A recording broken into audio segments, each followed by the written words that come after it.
મિત્રો, તમે પણ જો સ્ટોક માર્કેટમાં લોસ કરીને મેન્ટલી જો થાકી ગયા હોય તો તમારા માટે બે એવી મોટિવેશનલ સ્ટોરી લઈને આવ્યો છું કે જેનાથી તમને થોડીક ઇન્સ્પિરેશન મળશે.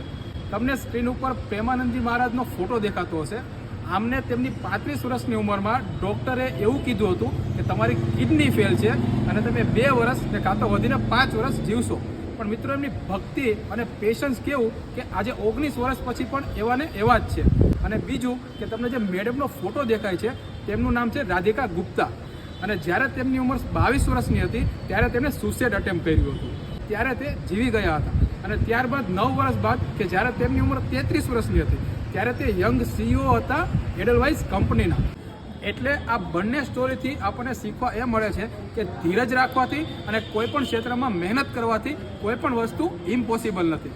તો તમારું શું કેવું છે કમેન્ટ કરીને જણાવજો. બાકી જો પેજ પર પહેલી વખત આવ્યો હોય તો પેજને ફોલો કરી દેજો, આ રીલને મિત્રો સાથે શેર કરી દેજો અને લાઇક કરી દેજો. બાકી મળ્યા કાલે કંઈક નવા કન્ટેન્ટ સાથે. ત્યાં સુધી બધાને જય શ્રી કૃષ્ણ અને જય સિયારામ.